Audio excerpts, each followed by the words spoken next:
I got a merry-go-round in my head and it won't stop spinning at the end of the day. Yeah, monsters under my bed, but they're cool, so I wouldn't dare scare them away.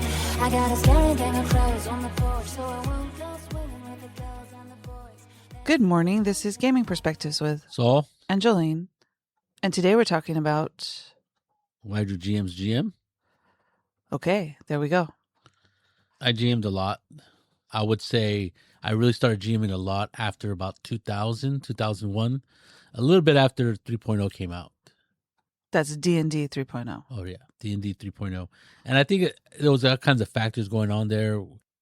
We were making a little bit more money. We weren't on living... Well, we were working class people, but we were making a little bit more money. And I was finishing up my master's program finally around 2001. I know I graduated in 2003, but 2002, nothing.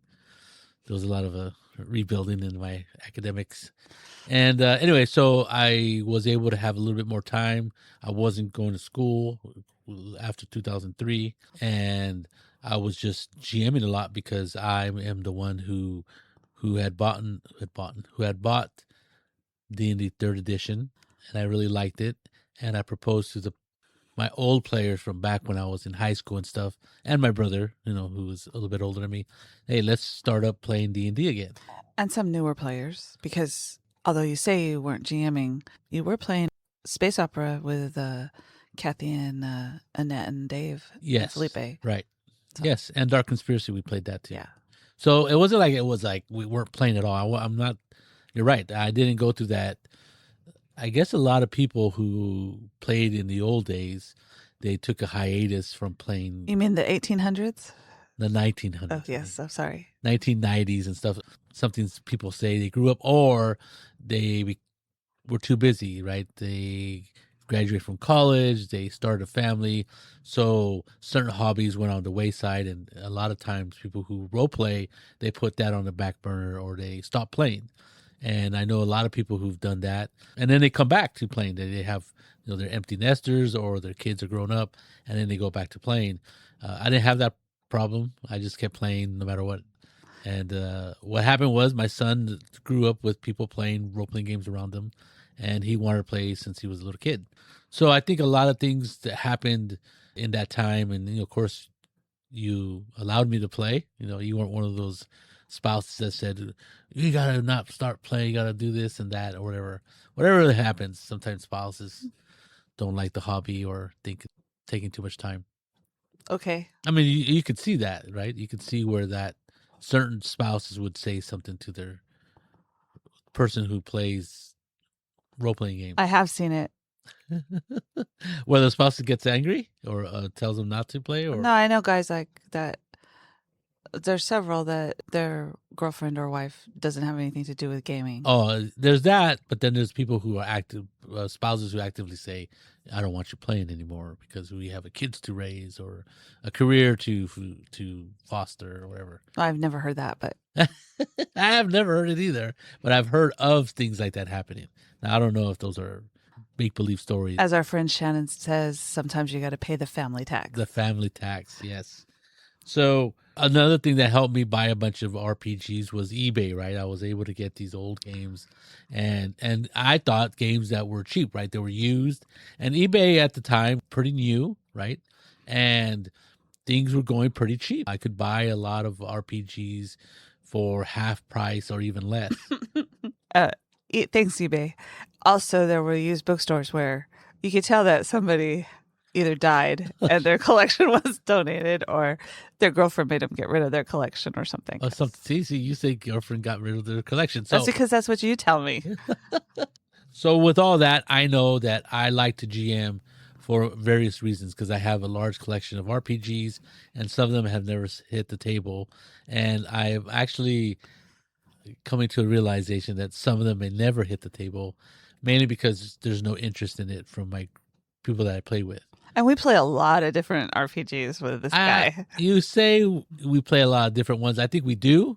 We play different ones, but I don't think we play like the revolving door of RPGs. I mean, I think we started to when we first started Friday nights, the Friday night gaming group. But I think there was a little bit of a we got tired of learning a new system every week, and it was We didn't get tired of learning a new system every week. Some people. yeah, I mean the royal we, right? And what happens is that it was like kind of wasn't it was kind of a chore, right, to learn a new game every once in a while, and then some people liked another game and wanted to stick with it, and either the GM or some other players were like, no, we've already played that for 3 times. Let's move on to a different game. And what's really funny is that the whole reason I started Friday nights was this rotating GM stuff. And then people were saying, certain people were saying they wanted to play in a campaign, like a long campaign, like the old style. So I'm like, okay, we could do that, I think. And hence. We are going to take breaks from the campaign thing, right? Oh, yeah. But that's going to be like a significant portion of our Friday night. Currently, yes. Of course, the GM is going to need a break or two every once in a while. So, what that is, why do people GM, right? There's all kinds of different reasons people GM or like to GM. And the first one I came up with is, and I noticed this also on, somebody posted this question on Reddit, and a lot of people say they like world building, right? You laugh. I laugh at that one. Why? Well, if the world is already built, why should I have to do it again? Well, some people don't even do that, right? They start off with their own. I know. But if there's already a world out there, why do I need to do that?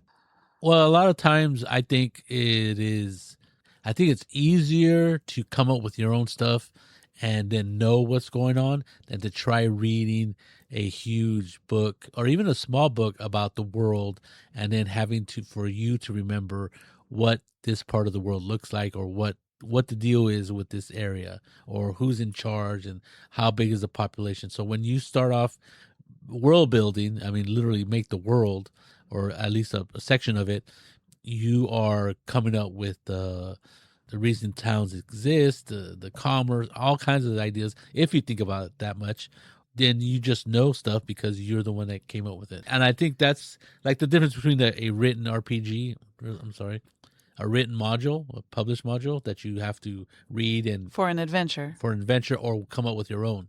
Because when you come up with your own, you don't have to you don't think about having to look things up. You have to think about if somebody throws you for a loop, you can just make it up, right? Because you know that, I didn't think of that. I'll just say that you could probably do that in a published adventure too. Just ignore the published adventure part. That's true. But in the world that you're playing in, sometimes you can or can't do that. Or that somebody might know the world better than you. All I'm saying, and I'm fine, people can make their own worlds. That's fine with me.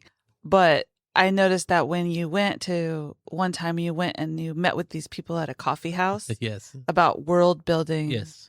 And it turned out they said they didn't have cats, but they did. Yes. And so you couldn't play with them anyway. Right. But I remember you came back from that talking about world building, and you were like, I don't know if it's hard. I think it might be harder because you have to come up with your own religions, your own political ideas, and different stuff like that. So I think that the idea of world building, and I understand a lot of GMs do that with their own adventures, and I would say more like homebrew. Maybe you don't like the way something is in a certain place, like if you don't like Waterdeep or whatever. Right. Change it to something else or adjust it. Just make it a homebrew. You don't have to come up with the whole world. But I understand world building. Some people like that. Right. And I think that a lot of people like the idea of drawing maps. I mean, I remember before I even ran my first campaign, I made up a world. There was this large piece of graph paper. Not a large piece of graph paper, but a piece of graph paper that had the real small squares, whatever, or hexes even. And I was just starting I'll put a mountain here, mountain range here, put a lake here. And there was no rhyme or reason to I was pretty young. I was probably 10, 11 or 12. And I was just making up stuff. There was no rhyme or reason. Well, there was a 10-year-old reasoning, but not necessarily made too much sense as far as, what do you call that? Topographical, why things are the way they are, right? Why do mountains and rivers come from mountains and all that other stuff? And that's totally different than today, right? Because you can go online and you look up places for your games that I tell you probably shouldn't be looking there because like when you're looking in Iraq. You mean and- in the modern world? Yeah, in the modern world, you're looking up stuff, or you can. There's even programs where you can create your own map. Oh yeah, you could just make AI now, or not. Or you don't even need artificial intelligence. There is this program called Fractal Terrain or something like that, where you kind of make the land a certain way, and it'll just populate it with mountains and rivers and stuff like that.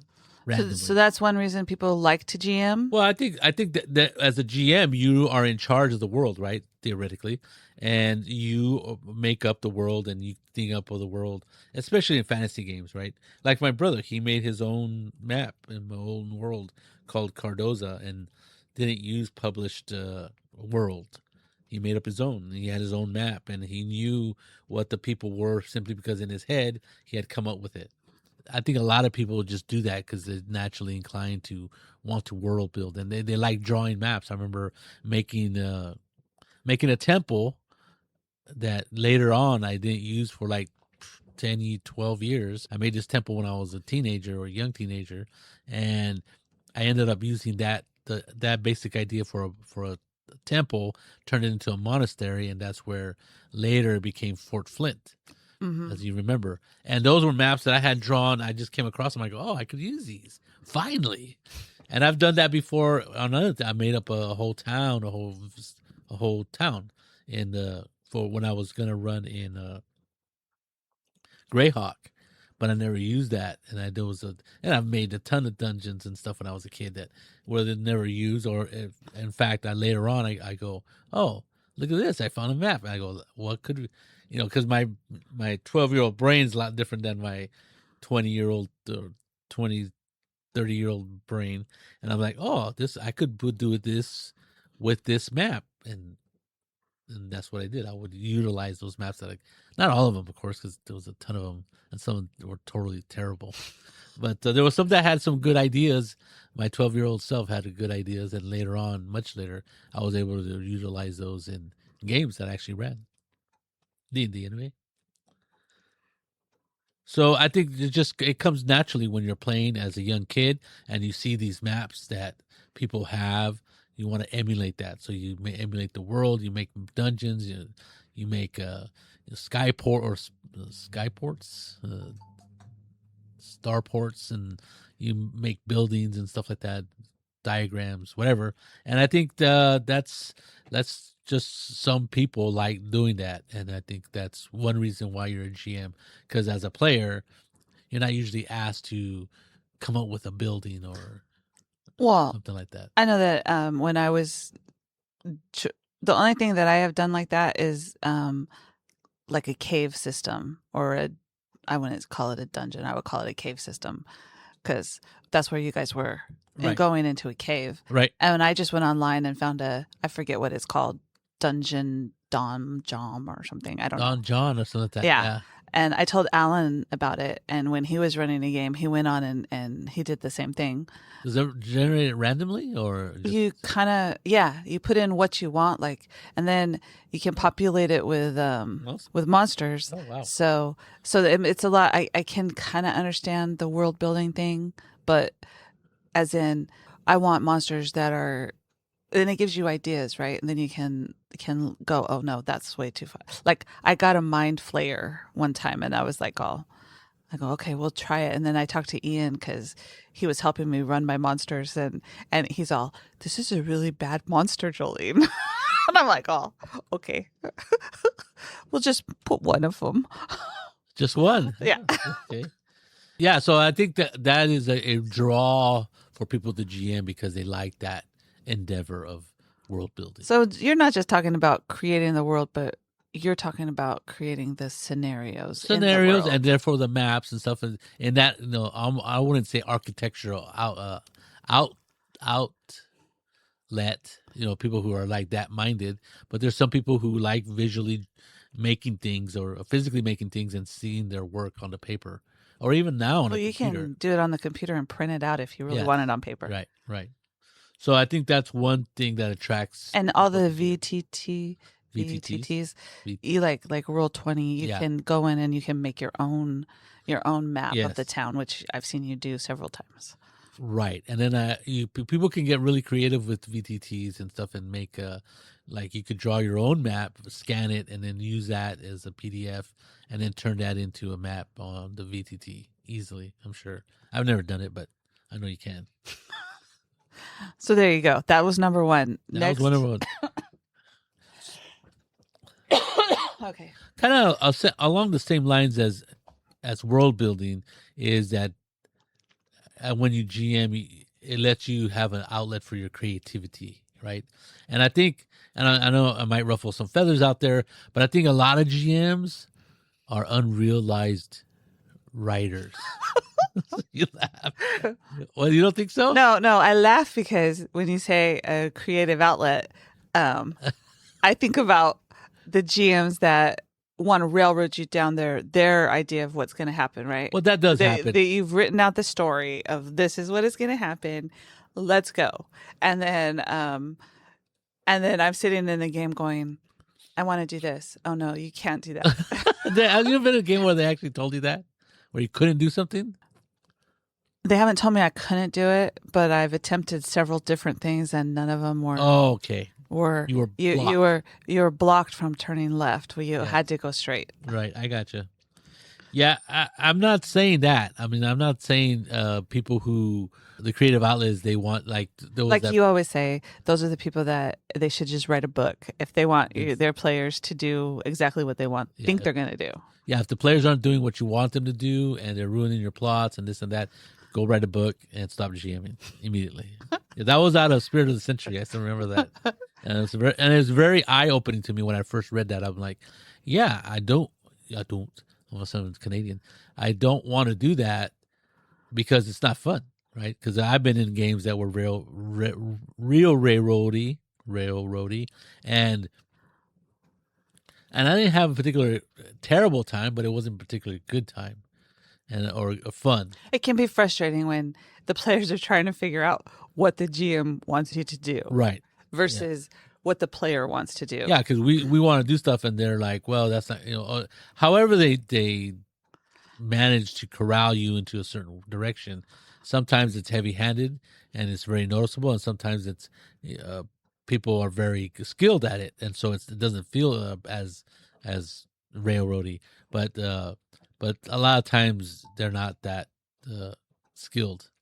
That's what when you like say creative, you're not talking about the GM that writes out the scenario and says this is the way the players are going to react to everything. You're talking about setting up the situation, creating the plot lines or encounters, and allowing the players to, because you're into player agency, I know. So, but you allow the players to get there, and then hopefully they'll enjoy the encounter that you created. Yeah, I think under this is like making up the adventures, right? Like you said, that's a creative element about it. NPCs, some people go hog wild and create almost a complete character with personality traits and stuff like that. And a lot of GMs, I'm going to say, are people who really like doing that kind of stuff, right? Yeah. Some other GMs think that's a chore and they'll look for shortcuts. Like there's a bunch of books out there on how to be a GM, or how to be a no prep GM, low prep GM, and how to run a game in 10 minutes GM.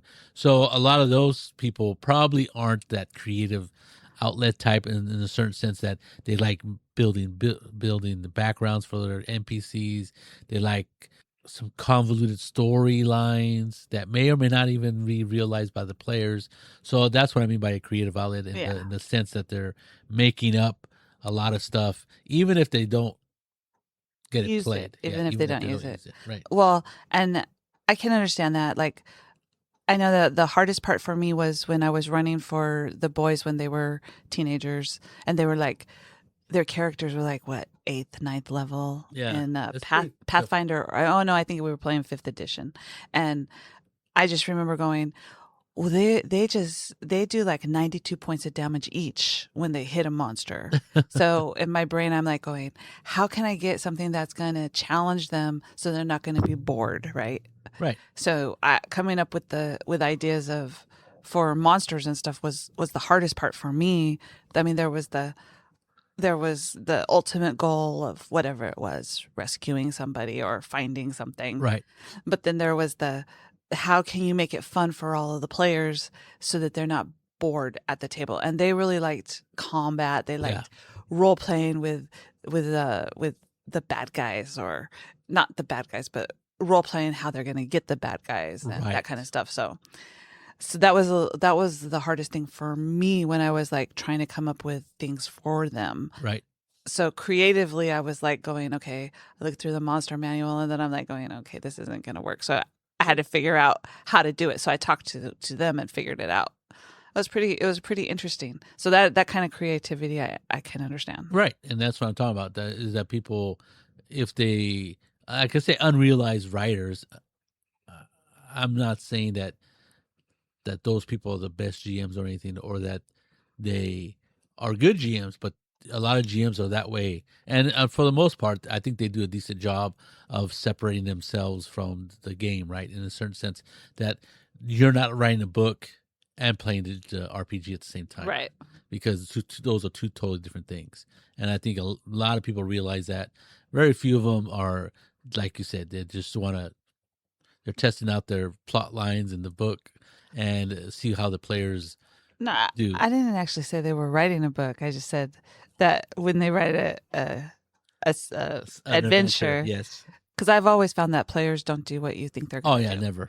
So there's no reason to, and I've told you before, create your encounters, and then wherever the players go, you can put those encounters, right? Yes, I know you've said that before. Versus, well, if they don't go left, then they're not going to encounter that. Right. Like I said, a lot of people who GM are very creative and like making things up, and usually putting it on the paper, make notes at the very least. Another thing is, now this one is very close to my heart, getting games played that are sitting on your shelf. Now, a lot of people not a lot of people, but there's some players out there or GMs out there who, like me, buy a game because they want to play in them. And how best way to get somebody to run your game is to run it for somebody else. Say, hey, you think you can run this game? That's a terrible idea because it hardly ever happens. I remember, I think I gave away 4 or 5 copies of The One Ring, and nobody ran it for me. I ended up running the game a couple times, but they were like crash and burn, right? I ran it. The group fell apart right away. So I was very unhappy. But now you get to play in it. Well, now I do, yes, because I found some people who love Token, literally love Token, so they are really into it. So that was, I guess, I was attacking that problem from a different or a bad vector. Because I should, like people who like Warhammer, I should, if I want to play a Warhammer RPG, you want to play a Warhammer RPG? Yeah, sure, we'll check it out. It's like, especially if they're steeped in the lore, right? They may not even play the miniature games, right?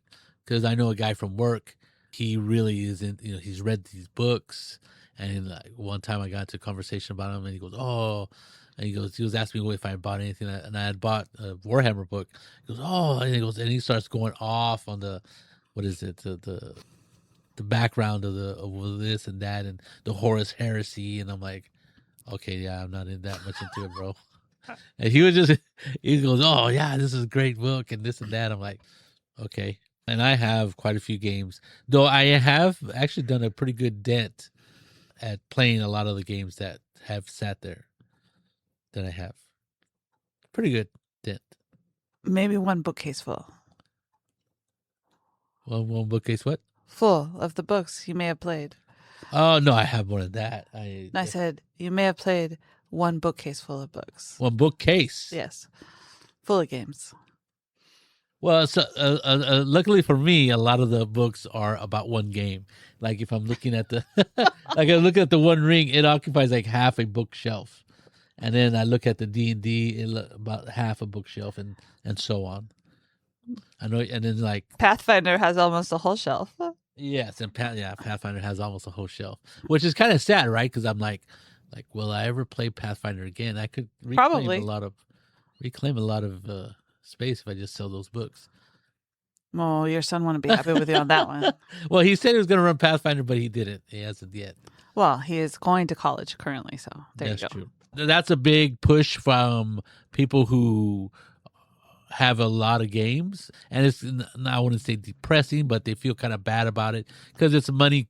I wouldn't say wasted because a lot of people just love reading rule books, and me, I'm not one of those. I think you're looking at it the wrong side. I think a lot of guys buy games, guys, women, whatever, buy games. They want to play it. Right.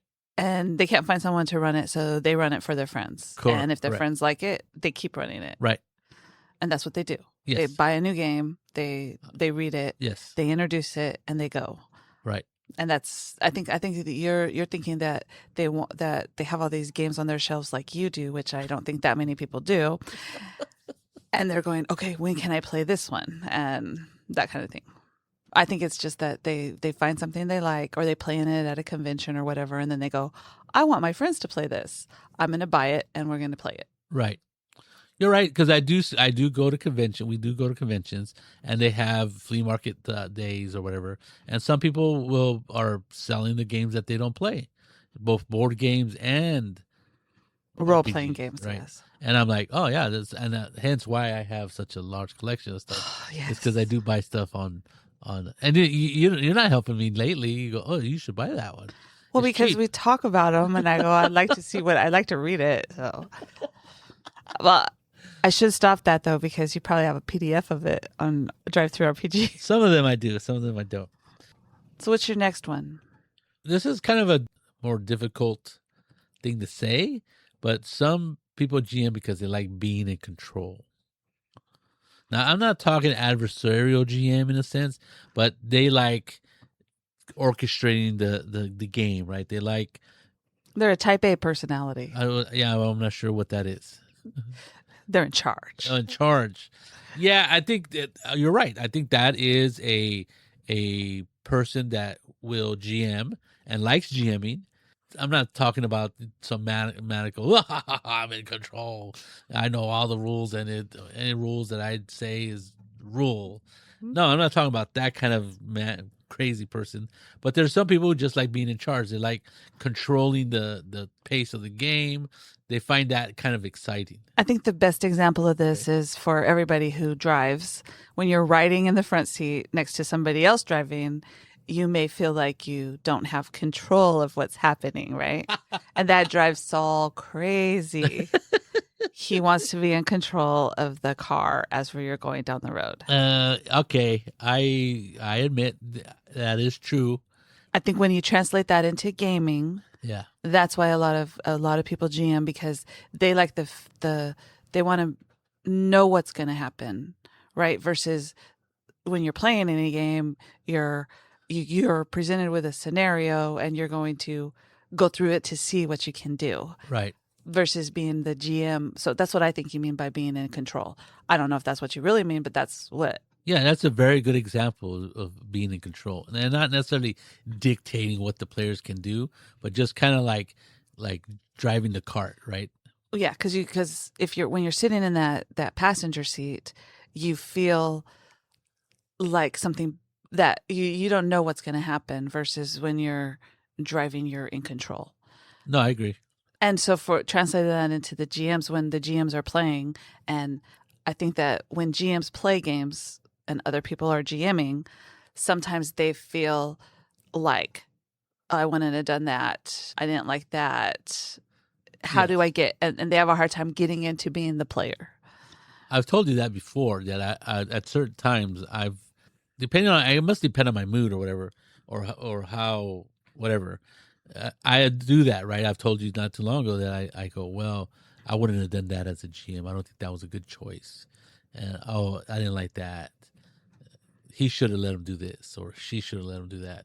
And I think you told me, well, you got to not do that because that prevents you from having fun.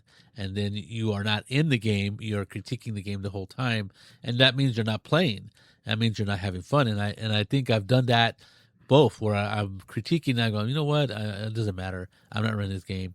And I just play. And that is much more fun. Or The other one's not fun at all. And playing the game is fun. And I think sometimes you just got to let go of the reins and not think about how you would do things, but just enjoy the game as it's presented. I think those were almost my exact words. Yeah, I think you're right. So you're right. But the thing about driving, there's a lot of terrible drivers out there. So, I mean, I'm not saying that you're a bad driver, but there's other people out there who scare the crap out of me. Anyway, so I think you're correct that GMs want to be in control sometimes. Yes. But when you don't want to be too much in control. You don't want to force the players to do things they don't want to do.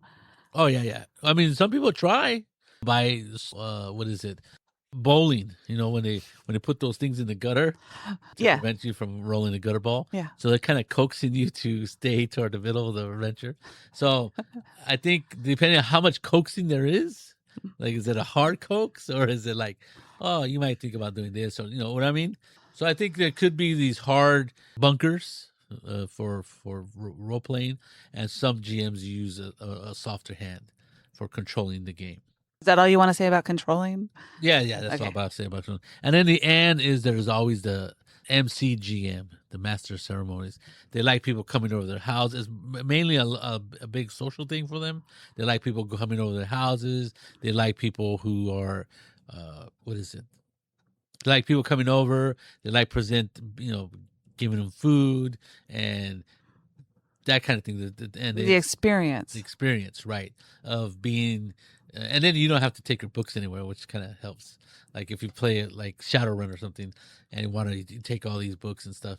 I do, when I run games at conventions this last time, I took a lot of crap and I didn't even hardly use it. So usually I try to go very light. Well, I wouldn't say it very light. I wouldn't say that. I take more than I need. This time I took much more than I needed. And it was like, oh, it's a burden to try to get this stuff out, to use it.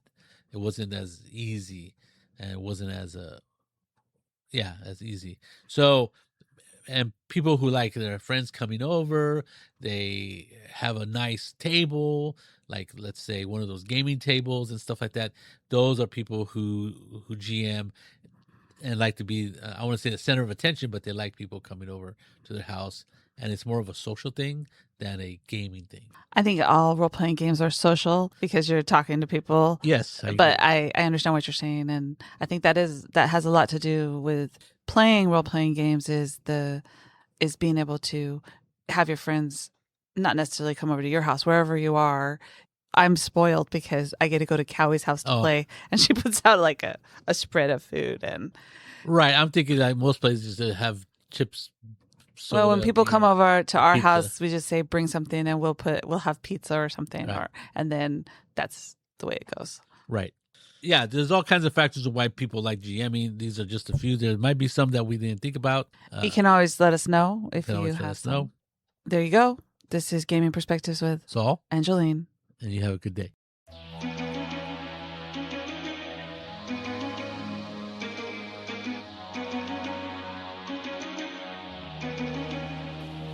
I got a merry-go-round in my head and it won't stop spinning at the end of the day.